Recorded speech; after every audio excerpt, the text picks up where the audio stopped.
Shalom, bienvenidos a un nuevo estudio de nuestra comunidad Bnei Adonolam, estudiando un nuevo ciclo de Parashiot del año 5783 del calendario hebreo. En esta semana hemos estudiado la porción Noach. Nos corresponde dar un comentario, ¿cierto?, sobre esta segunda porción de la Torá, que, como nos acostumbra el libro de Bereshit, tiene mucho contenido, muchas preguntas, nos deja espacio, ¿cierto?, mucha discusión, en el sentido, ¿cierto?, de que queremos saber un poco más.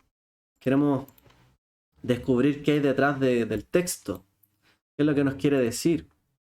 Y bueno, esas respuestas no están todas, porque obviamente se nos da un lugar para que nosotros podamos escudriñar, escarbar sobre lo que está ahí, ¿cierto? Ahora, ¿qué podemos decir de esta porción? En Bereshit 6, capítulo 9, ¿cierto? Comienza esta porción diciendo: estas son las generaciones de Noaj. Noé. Noaj era un varón justo.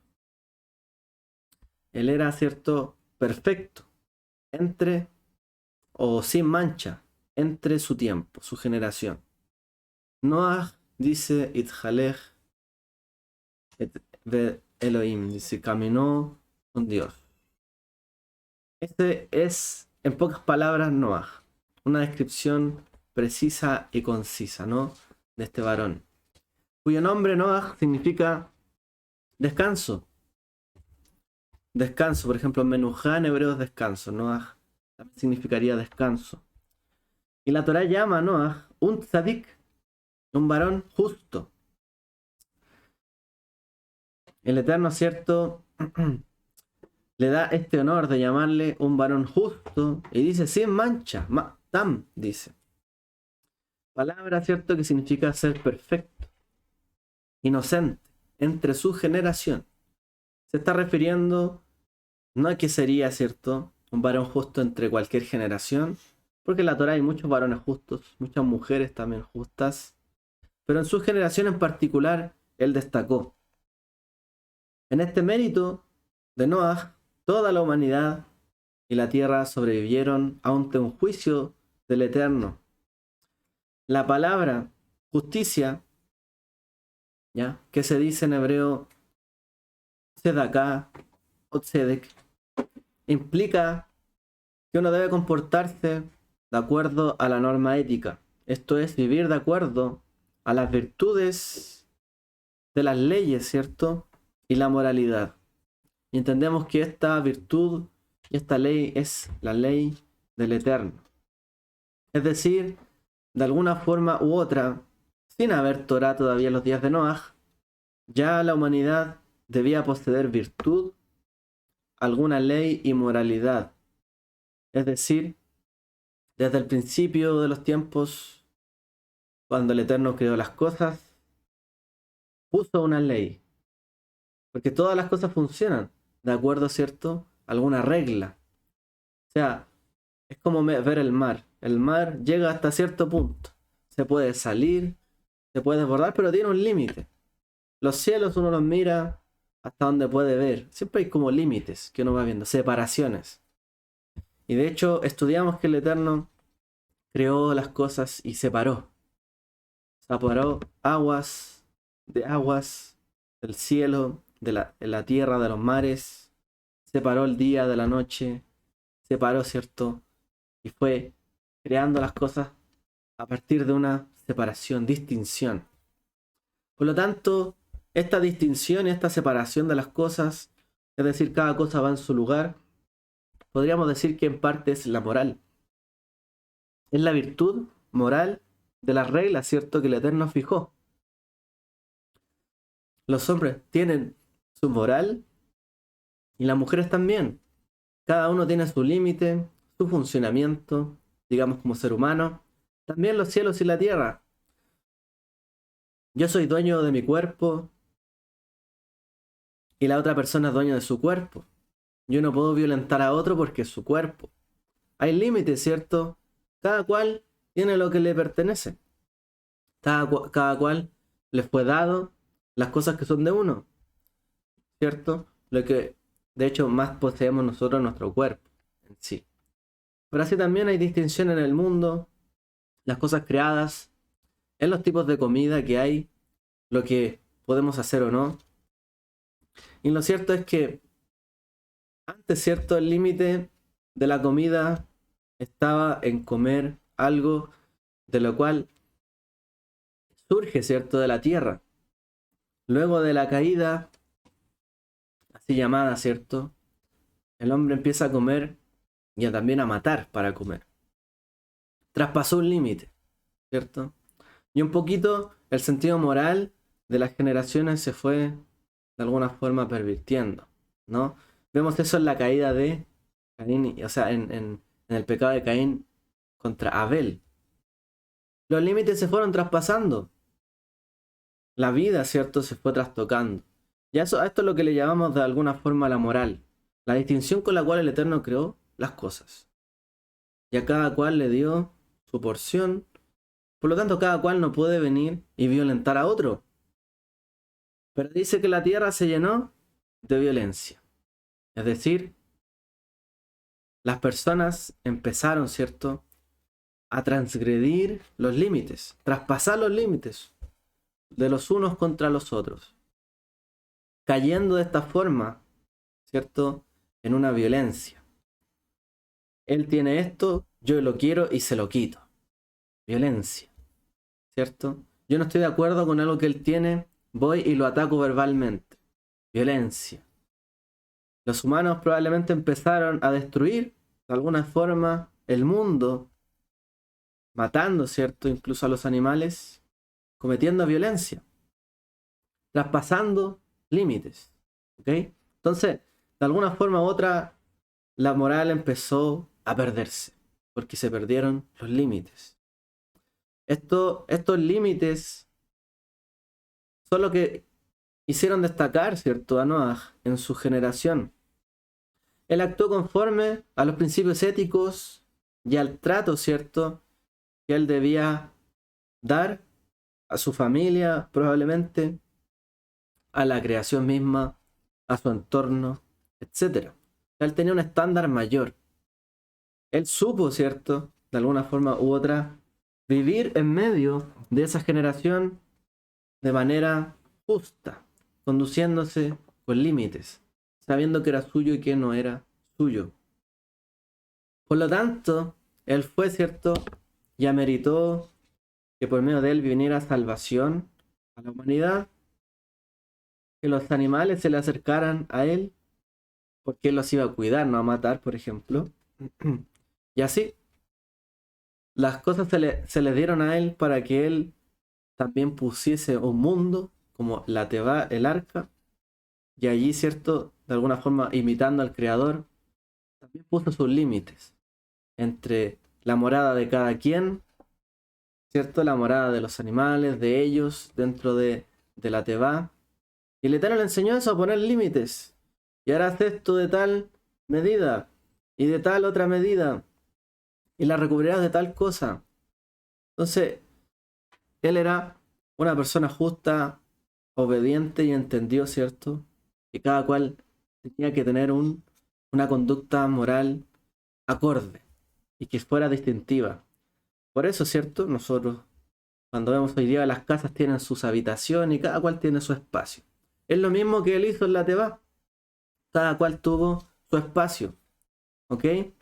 Entonces, ese punto debemos tenerlo en mente porque se le llamó justo. ¿Ok? Él no traspasó, sino que a cada cual le dio un lugar. Y a eso lo llamó el Eterno. Por eso fue justo. Esta persona justa, ¿cierto?, se comporta conforme, ¿cierto?, más allá incluso puede llegar a sobrepasar el reproche del juicio divino.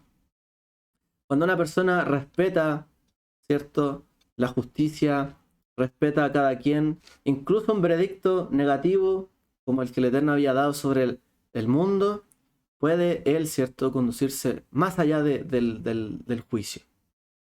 El Eterno puede tener un favor más allá cuando nos comportamos de manera ética, sabiendo nuestros límites y el límite de los demás. Entonces una persona justa es quien vive conforme a la obediencia del Eterno. Noé hizo conforme a todo lo que el Eterno le había ordenado, así hizo. Dice Bereshit 6:22. El Eterno es quien define las normas y de lo moral. Y la escritura, la Mikra, se refiere, ¿cierto?, a que el romper sus reglas se le llamó het o pecado. Y por supuesto la justicia es lo opuesto al pecado. Es decir, es opuesto a la transgresión, al error, errar al blanco. ¿Cierto? Lo contrario al pecado es dar al blanco. Pecar es errar al blanco. No colocar las cosas en el lugar que lo ameritan. Y la justicia es colocar las cosas en el lugar que lo ameritan. Y no traspasarlo ni moverlas. No traspasar el cerco. ¿Ok? El Eterno le dijo a Noah: entra al arca tú, tu casa, porque solo he visto que tú eres justo en este tiempo ante mí. Y este verso ilustra cómo la justicia de una persona individual puede salvar a otros, incluso al mundo entero. La justicia de Noah salvó a su familia, pero también le permitió un futuro a la humanidad. Tan importante es darle el lugar que le corresponde a los demás. Los sabios dicen en el Talmud: cada persona tiene su momento y cada cosa tiene su lugar. Era una Mishnah del Pirkei Avot. Toda cosa tiene su momento, cada persona tiene su momento y cada cosa tiene su lugar. No hay nada que haya sido creado o que exista por nada. En algún momento tendrá su utilidad y cada persona en algún momento tendrá su momento. A lo mejor hoy vemos que personas sufren, pero el otro día quizás las cosas cambian y se revierten.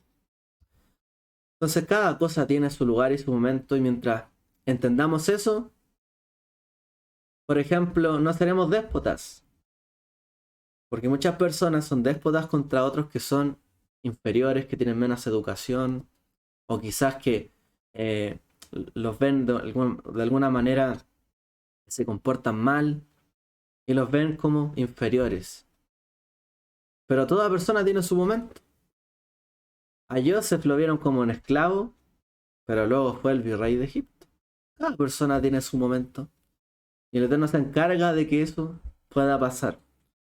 Por lo tanto, si nosotros respetamos esto y entendemos ese principio, le daremos un lugar adecuado, incluso a aquel que no lo parezca, poseer por mérito propio. Pero el justo le da a cada cosa su lugar y sabe que cada persona tiene su momento. Por lo tanto, no abusa de otros y no traspasa con violencia, ¿cierto?, los límites. Este es el justo. Esto significa de que Noah fue sin pecado. De acuerdo a las escrituras, no es justo, no hay un hombre justo que continuamente haga el bien y que nunca cometa pecados. Coelet, Eclesiastés 7:20. No existe un hombre justo que no peque y nunca cometa cierto un error, y siempre haga lo bueno. Porque todos han pecado y han caído de la gloria de Dios. Romanos 3:23. Ahora, ¿por qué entonces la Torá llama a Noah un hombre justo? Siguiendo con la pregunta, algunas veces confundimos la justicia con la perfección. Ahí puede haber un problema. El judaísmo diferencia entre el justo, el tzadik, y lo que es completamente justo, que es tzadik gamur en hebreo. Se le da ahí otro adjetivo. Está el tzadik, el justo, y está el tzadik gamur, completamente justo. Noah fue justo, pero no fue perfecto. Dice que fue inocente o sin mancha o perfecto en su generación. ¿Ya? No que haya sido completamente tam, como dice en hebreo, sino que dice que en particular en su generación. Los sabios dicen que Dios salvó a Noah, ¿cierto?, de la destrucción debido a que halló gracia ante los ojos de Dios, pero no debido a que él mereciera ser salvado. Es diferente. Una cosa, ¿cierto?, es hallar gracia ante los ojos de Dios, es decir, que él haya mirado y visto la tierra que se llenó de violencia, de jamás, como se dice en hebreo, pero que entre todos los que existían, vio que había alguien que se distinguía. No era alguien por el que ameritara que todo el mundo fuera salvado, ¿cierto? Porque él era tan justo, sino que en particular porque halló gracia, porque fue alguien diferente. De alguna forma u otra, al Eterno le gusta el que se distingue, ¿no? O le llama la atención, porque él también creó así las cosas, con distinción. Así es que el justo no es, la justicia no demanda perfección, ¿ok? No requiere el ser justo que ser perfectos. Ahora, el judaísmo enseña que el justo vive por la fe, dice la Torá. El justo vivirá por la fe. Y el escritor del libro de Hebreos asocia al justo Noah con la fe en las cosas que no se pueden ver, ¿cierto? Y aquí leeremos Hebreos 11:7. Dice así. Leerlo, esta versión de acá.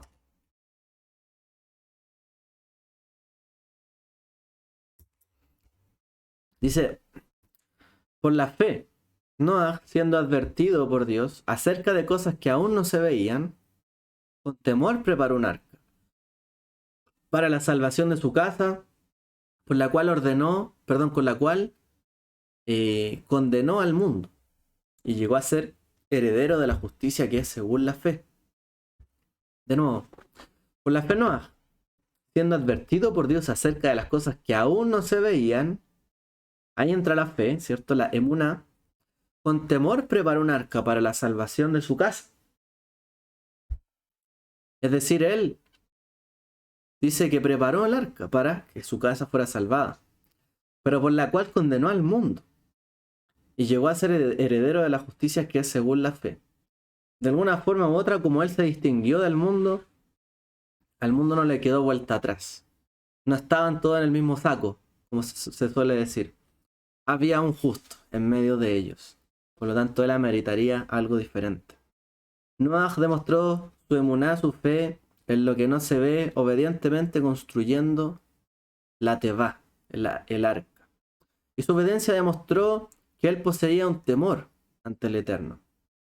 Dice que en temor o en reverencia él preparó un arca. Es decir, él tuvo temor de Dios. Fue obediente, era justo, pero además demostró poseer temor de Dios. Es decir, el justo no solamente, el justo moralmente se da cuenta de que las cosas tienen su lugar, que que uno debe respetar el lugar del otro, sino que también él entendió y hay alguien que hizo toda esta distinción en el mundo. Y hay alguien que creó todas las cosas. Y hay alguien, ¿cierto?, que es superior a nosotros, el cual distinguió cada cosa y la puso en su lugar. ¿Qué mente tan grande y tan poderosa puede haber hecho esto sino un Dios? Y si Él es el que ordenó y hizo todo esto tan de la manera en que existe, pues también tuvo temor, porque supo también cuál es su posición frente a Él. No para demandarle a Él algo, porque no somos nada ante Dios para demandar cosas, sino que Él tuvo temor, y como tuvo temor, dijo, seguramente esto es lo mejor que puedo hacer. Obedecer, ¿cierto?, su mandamiento. Y él reverenció mediante la obediencia y así manifestó su confianza en las cosas, esperando y teniendo la convicción en las cosas que no se veían. ¿Cómo manifestó su emuná, su confianza, su fe? obedeciendo, ¿cierto? Y así confió y esperó en las cosas que no se veían, de las cuales la semana anterior, ¿cierto?, nos estuvimos refiriendo. La emuná sin obras, o sea, muéstrame tu emuná, tu fe sin obras, y yo te mostraré las mías con obras, ¿cierto? Dice el libro de Santiago. Dice también el verso 2:22 de Jacobo de Santiago, dice, o Jacob, ¿cierto? Dice, ya ves que la fe actuaba conjuntamente con sus obras, y como resultado de las obras, la fe fue perfeccionada. Es decir, la fe, la emuná, tiene que actuar con obras. Así, de estas formas, ¿cierto? De esta forma, como resultado, dice, de las obras, la fe es perfeccionada. Y no al revés. Eso es lo que dice la escritura. ¿Por qué se perfeccionó la fe en Noaj, de Noaj, la emuná de Noaj? Porque hizo las obras. Porque creyó en que si hacía esas obras, lo que esperaba, lo que le fue anunciado, se cumpliría. Así se perfecciona la emuná, es decir, con obras, con obediencia, cumpliendo la ley moral. ¿Ok? Esa es la clave de un hombre justo. Y por eso fue recompensado. ¿Ok? Porque realmente él cumplió, ¿cierto?, con obras lo que el Eterno le había anunciado. Ahora dice que la tierra estaba corrupta, corrompida. Bereshit 6, del 11 al 12 dice, y la tierra se había corrompido delante de Dios, y estaba la tierra llena de violencia. Y miró Dios a la tierra, y aquí que estaba corrompida, porque toda carne había corrompido su camino sobre la tierra. En los días de Noaj, la corrupción, la violencia y la inmoralidad llenaban la tierra. Y dice el verso 6, ¿cierto? También 5.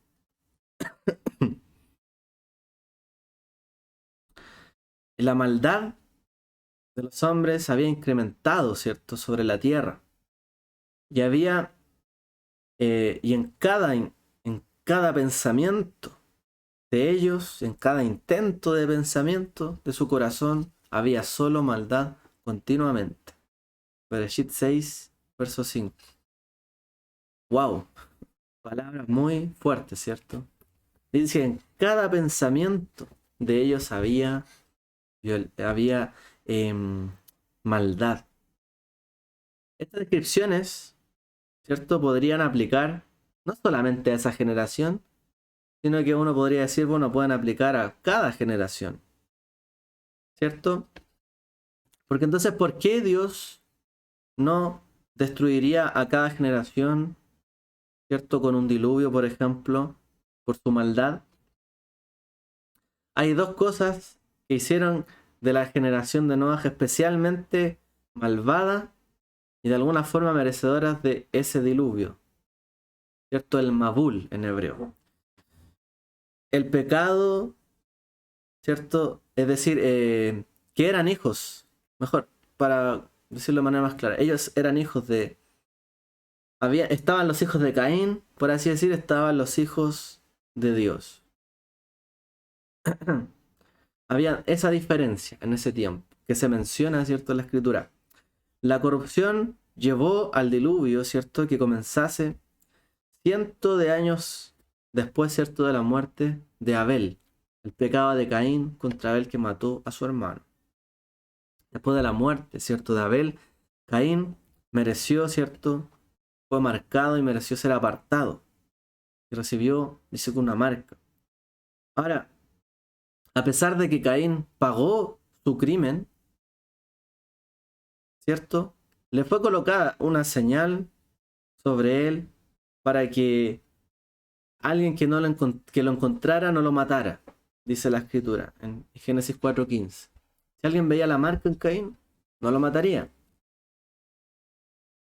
Entonces, de alguna forma, Caín se libró de sus perseguidores.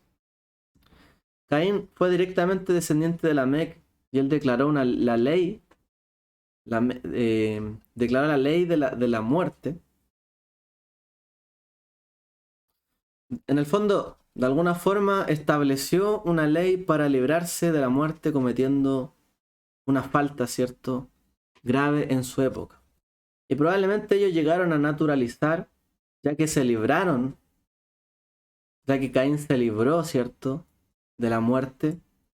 Probablemente él y su descendencia y su generación naturalizaron o le quitaron el peso que esto tenía. Es decir, el Eterno les dio otra oportunidad. Mató a su hermano. Podría, cierto, haber sido fulminado, haber muerto él. Pero alguien tendría que haberlo matado. Y para producir, o sea, y se produjo una muerte. Y luego para que él mereciera esto tendría que alguien haberlo matado a él. Por así decirlo, él provocó la muerte, pues también tendría que ser muerto. Pero vamos a provocar más violencia. Por lo tanto, de alguna forma u otra, el Eterno lo libró de esto. Les dio alguna oportunidad. Pero para ellos se convirtió al parecer en una norma nueva. Hoy día podemos pecar, matar a otros y no pagar, ¿cierto?, lo que merecemos. Se fue de alguna forma, al parecer esta sociedad lo entendió al revés. En vez de ver una oportunidad en esto, de no seguir produciendo más violencia, dijeron, sigamos produciendo más violencia porque en total no moriremos. Y así muchos piensan. De hecho, la gente que comete violencia es temeraria. Piensa que no le va a pasar nada. Sabe, en el fondo, que podría pasarle algo si es que está haciendo algún delito. Podría haber una consecuencia. Pero eso no es suficiente para ellos, una señal suficiente, más que el hecho de querer cometer un delito. Y de poder salir airoso y triunfante, haber hecho el mal y no haber pagado nada por ello. Y por eso la tierra se llena de violencia. Alguien cree que puede destruir a otro, matar, robar, asaltar, ¿cierto?, quitarle a otro lo que es suyo y que no tiene que pagar por nada. Y esto se volvió una norma social, al parecer, en esa generación. Lo entendieron todo mal, todo al revés. Y este fue el problema, ¿cierto?, de dicha generación. Entonces, en adición a esto, dice que había una presencia de Nefilim, o de gente, ¿cierto?, grande, en altura, que también mereció particularmente, digamos, la destrucción que vino en este tiempo. Porque particularmente también hicieron algo muy, ¿cierto?, malo ante los ojos del Eterno. Así se describe, de hecho, al final de la porción anterior, donde dice que de alguna forma u otra los hijos de Elohim, Bnei Elohim, que algunos asocian con ángeles o seres, digamos, de mundos superiores, estuvieron con mujeres y crearon una descendencia, ¿cierto?, de personas grandes, los Nefilim o famosos. Hay otros que dicen que, bueno, en realidad la explicación de esto es que Nefilim se referiría a personas muy afamadas. Es decir, que hubo personas que desde ese tiempo empezaron a gobernar sobre otros y a reinar. Porque uno diría, ¿y desde cuándo que hay gobernantes sobre el mundo? Bueno, al parecer hubo un momento donde personas quisieron sentirse superiores a los demás, aun cuando todos fueron creados por el Eterno, empezando a reinar y considerándose ellos dioses ante las demás personas. Por ejemplo, ¿quién se llamaba Dios en la antigüedad, en los días de los israelitas? El faraón. Tenía un título de divinidad. Los reyes tenían títulos de divinidad y eran como dioses ante el resto de las personas. Por lo tanto, hubo personas que empezaron a gobernar y a mandar la vida de los demás. Y dice que ellos empezaron a mezclar y a multiplicar en la tierra. En el fondo, y mucha gente llegó a llamarse como Nefilim, como grandes. Porque surgieron grandes reyes personas que lideraban a otros y que tenían en el poder de su mano la vida y la muerte de las demás personas. Entonces, hay algunos que ven estas palabras de un sentido más literal, como si fuesen realmente gigantes. Hay otros que lo leen en el sentido de cómo se formaron, porque recuerden que el Bereshit es el libro de los orígenes. Cómo se formaron los grandes reinos, las personas que gobernaron sobre los demás y se creían dioses. Entonces, un poco este texto explicaría eso. Un grupo de personas veniendo de Nimrod, un cazador, empezaron, ¿cierto?, a tener en su mano el poder de la vida y la muerte de las demás personas. O sea, ya traspasando incluso la libertad de la persona. Algo totalmente inmoral. Porque ahora la gente no era libre de poder elegir. El Eterno creó a todas las personas con, ¿cierto? Vejirá Hofshi, la libre elección, libre albedrío.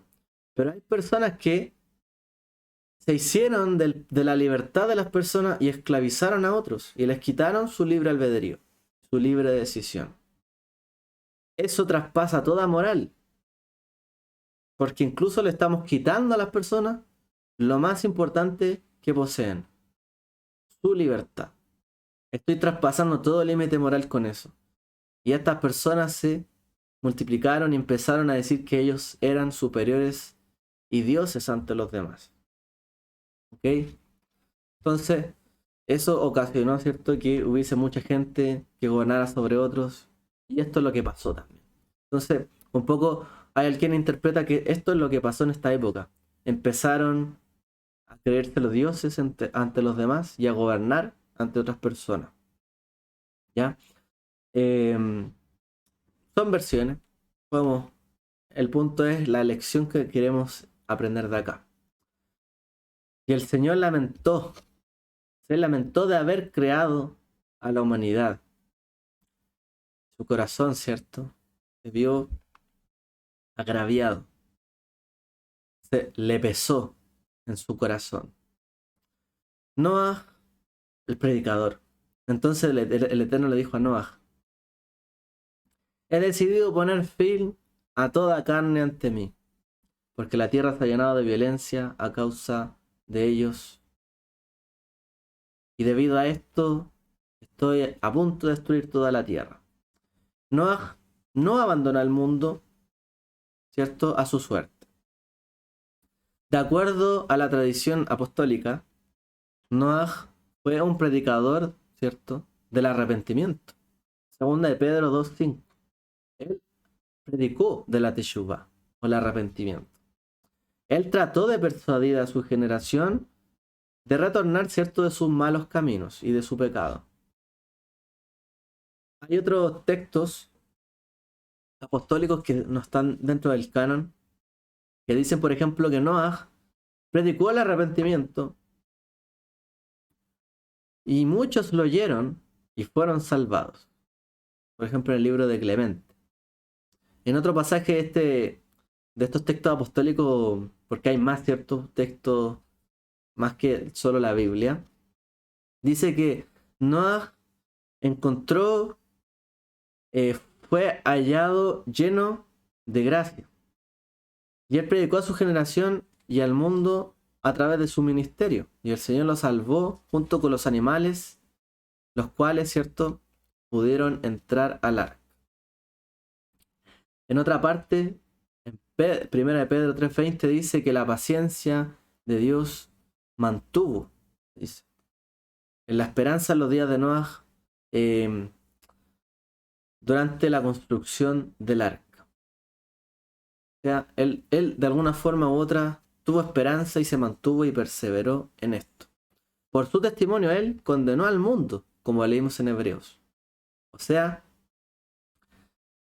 decir esas palabras, que por su testimonio, por lo que él hizo, condenó al mundo, está diciendo en hebreo claramente, él actuó, obedeció conforme a la palabra del Eterno, por lo tanto también dio testimonio conforme a su obediencia y con eso condenó al mundo. Es decir, de alguna forma predicó con su ejemplo. Y por eso es que el mundo también fue condenado, porque tuvieron la oportunidad de ver a alguien con un testimonio diferente y aún así no cambiaron. A esto le llamamos un predicador. No solamente de palabras, sino de obras. Entonces, esta tradición apostólica sobre la enseñanza de Noah, o que él hubiese hablado, aparece también, por ejemplo, en algunos testimonios de la literatura judía. Bereshit Rabá 37. Dice,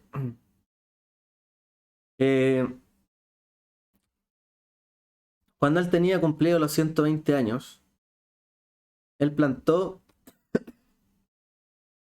dice, árboles y los cortó para la construcción del Arón, perdón, del arca, la Tebá. Y cuando ellos le preguntaron, ¿por qué has hecho esto? Él les replicó, el maestro del universo, Adon Olam, me advirtió, ¿cierto?, que él destruiría al mundo.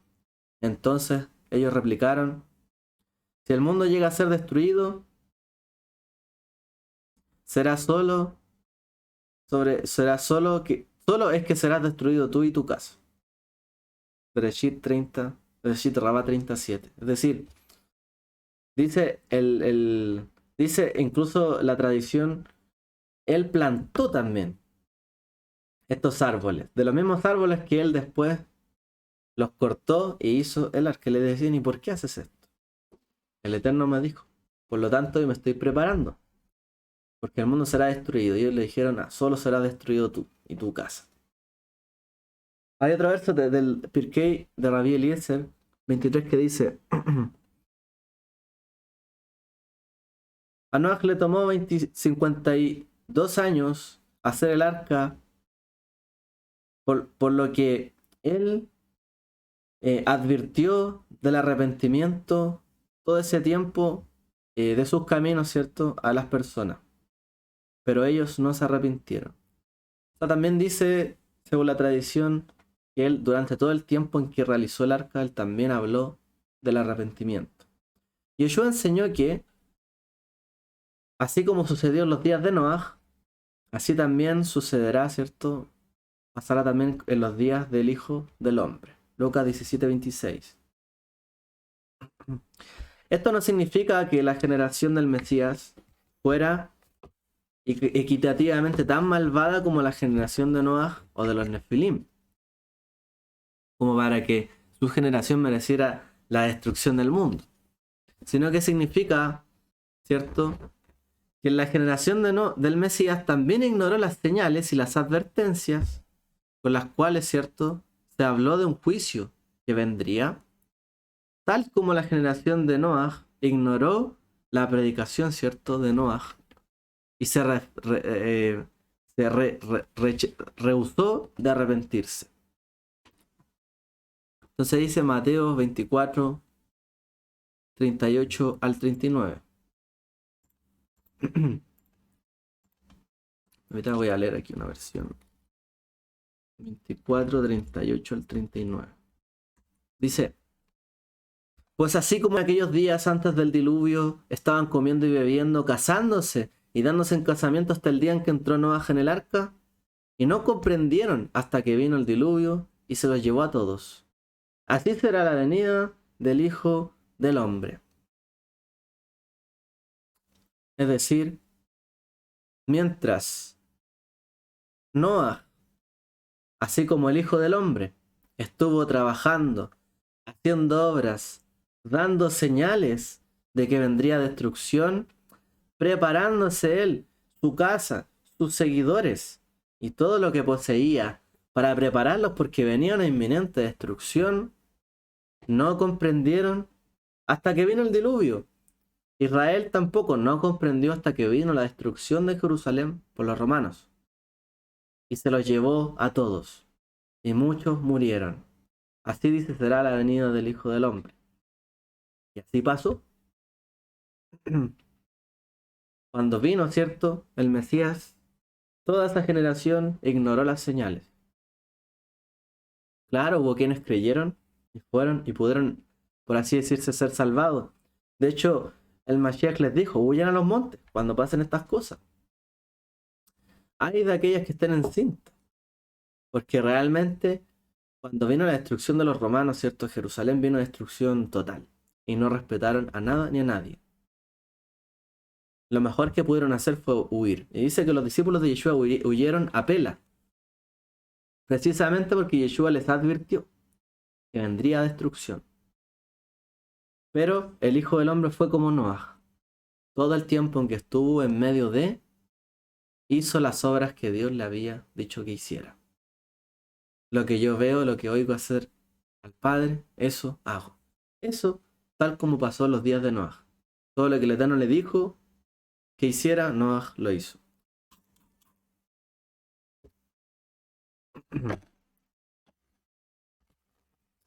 Ahora, para ir cerrando nuestro comentario, para no alargarnos demasiado. ¿Okay?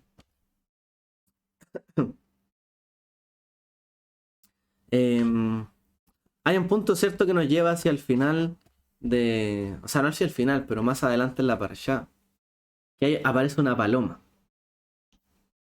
Génesis 8, 8 al 9. Luego, cierto, de venir toda la destrucción. Noah espero, cierto, a ver si podría haber bajado las aguas, cierto, y haber una tierra seca. Y dice que después él envió una paloma para ver si las aguas habían disminuido sobre la tierra. Pero la paloma no encontró lugar donde posarse, de modo que volvió a él al arca, porque las aguas estaban sobre la superficie de toda la tierra. Entonces extendió su mano, la tomó y la metió consigo en el arca. En la iconografía cristiana, generalmente la paloma se le entiende como el Ruach HaKodesh, el Espíritu Santo. En general, solo simboliza esto.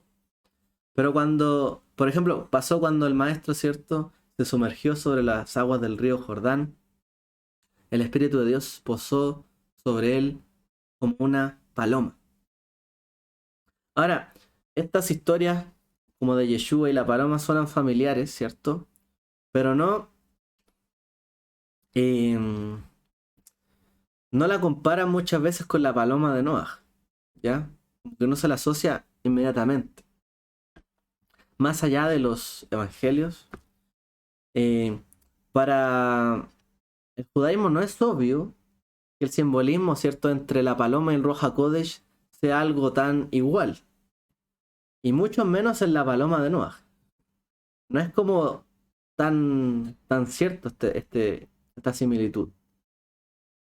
A pesar de eso, ¿cierto?, hay una conexión explícita que se hace, por ejemplo, de la paloma de Noah y el Espíritu de Dios posando sobre los justos.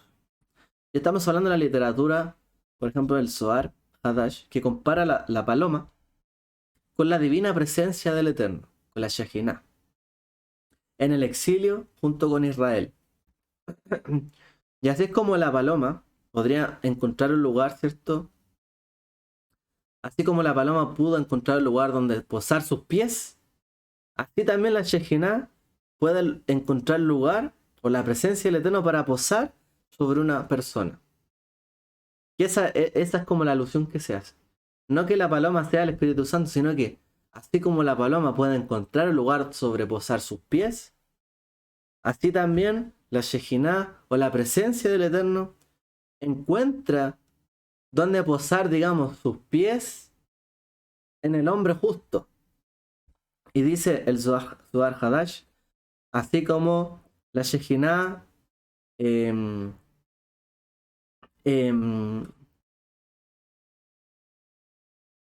así es como la Shejinah puede decir durante el exilio a ellos: la paloma no ha hallado descanso, porque no hay justo que sea hallado, que haya sido posible de ser hallado y no ha podido encontrar un lugar para descansar.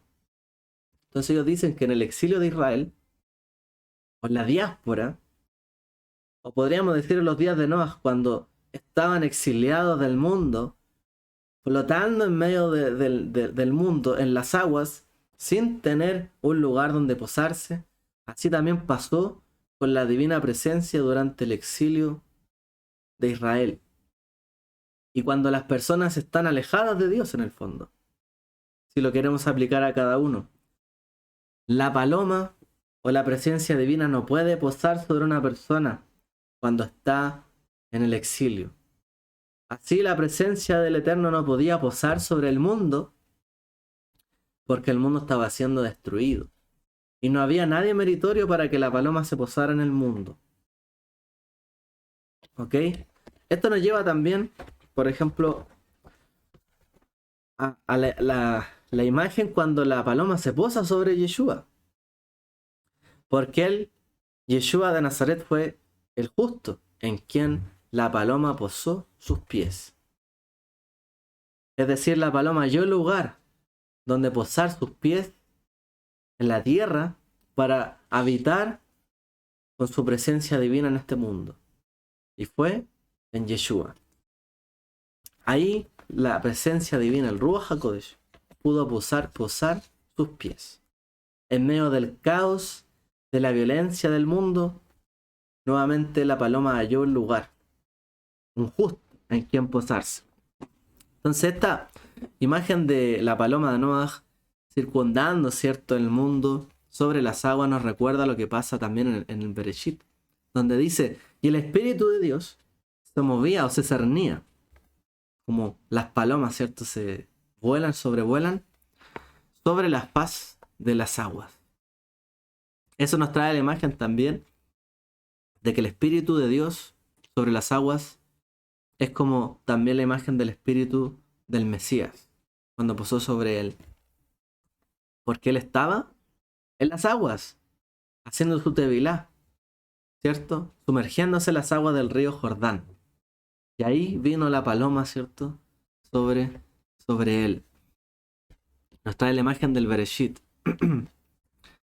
Y nos podemos imaginar realmente cómo la imagen de la paloma sobrevolaba, ¿cierto?, el mundo sobre las aguas, buscando y circundando, volviendo y retornando y no hallando un lugar donde posarse.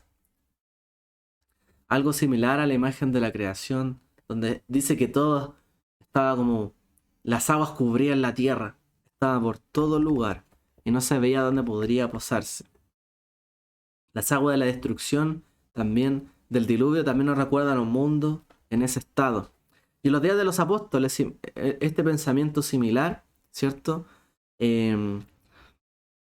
Aparece, por ejemplo, en un comentario rabínico donde se habla, ¿cierto?, sobre una visión en aquellos días. Dice, Rabí Yehoshua les preguntó, un segundito que estoy traduciendo, déjame traducir esto.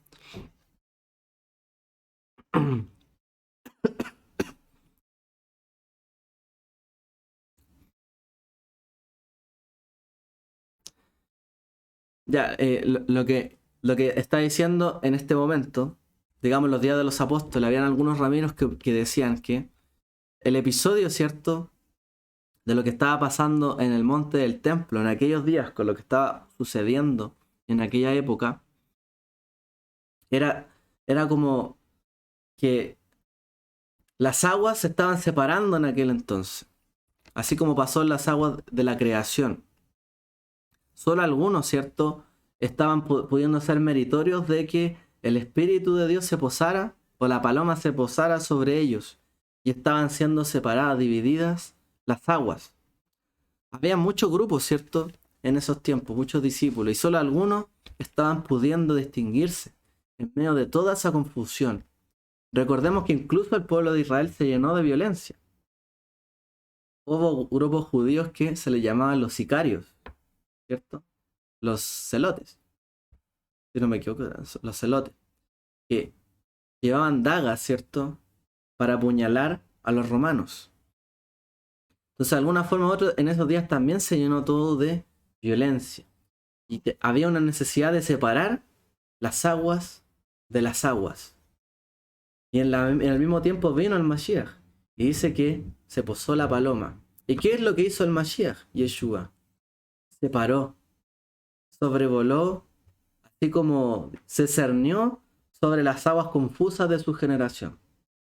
No es que esto lo dijeran los sabios, sino que estoy ahora aludiendo, ¿cierto?, a el episodio que pasó con Yeshua.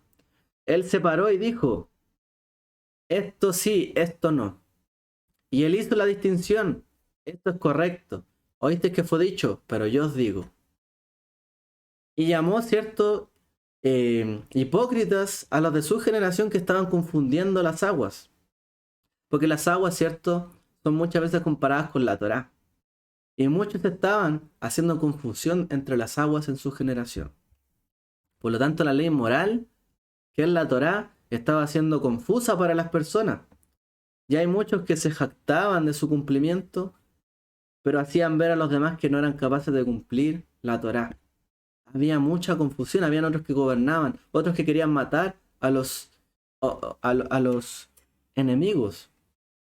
Y el Espíritu dice que se posó sobre el Mashiach.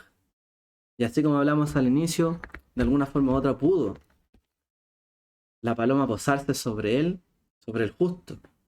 Y la paloma pudo traer y separar las aguas de las aguas. Y decir, esta agua es correcta. Y por eso dijo el Mashiach, el que cree en mí, de su interior correrán, dice, ríos de agua viva. Porque él separó las aguas de las aguas. Y el agua de bendición, dice, el que tiene sed, que venga a mí y beba, ¿cierto? El que tiene sed, que venga, que beba. Y el Mashiach le dio aguas y separó la turbidez de las aguas de su generación a sus discípulos y a aquellos que creyeron en él. De esta forma pudo nuevamente poner su ley moral de distinción. Esto sí, esto no. Oíste que fue dicho, yo os digo, dichosos los que hacen tal y tales cosas. Y volvió a colocar nuevamente en el corazón, ¿cierto?, de su pueblo y de Israel las aguas correctas, ordenadas, que vienen y que colocan orden de su Ruach HaKodesh. Este fue nuestro Mashiach. Un Noah en su generación. Como el Hijo del Hombre, así fue en los días de Noah. Y así también él obró para salvación. Con sus palabras hizo obras, habló, enseñó, en su generación dio señales para que esa generación también creyera y se volviera a la ley moral del Eterno. Por eso Yeshua fue un justo en su generación y fue un gran justo. Y de hecho en él no hubo pecado. Todo lo que hizo fue testimonial. Por lo tanto, como dice el libro de Hebreos, así como Noah condenó a su generación, Mashiach no vino a condenar al mundo, pero dice que su generación también terminó siendo condenada porque no creyó. Y así les dijo Yeshua a ellos: ay de Jerusalén, porque aún cierto, el destino es peor que los ninivitas, porque los ninivitas se arrepintieron, pero Jerusalén parece que no se arrepentirá. No se arrepintió y vino destrucción sobre ellos. Y así es que podemos comparar a Yeshua con Noah, en algún sentido. ¿Ya? Bueno, vamos a dejar este comentario hasta acá, esperando que haya sido de bendición. Estas conexiones, ¿cierto?, que nos da la Parashá con el Mashiach, y que el Eterno nos permita seguir estudiando, profundizando, y sobre todo, yendo en el camino de la justicia. Separar, saber distinguir lo bueno de lo malo, lo que se debe hacer de lo que no se debe hacer, lo que tengo permitido de lo que no, lo que puedo hacer con mi prójimo y lo que no. El espacio de él y del mío. El espacio mío y el de la creación. Porque Dios distinguió y creó las cosas y separó. Nosotros también tenemos que aprender esas separaciones morales que nos enseña el Eterno, ¿cierto?, en su Torá. De esta manera, no nos confundiremos, no iremos algo y nos iremos en pos de ello tan fácil. Tenemos que permanecer firmes y fortalecer nuestra esperanza, y es que vendrá salvación de parte del Eterno con nuestras obras, confirmándolas de esta forma. El Eterno les bendiga a todos. Shabbat Shalom.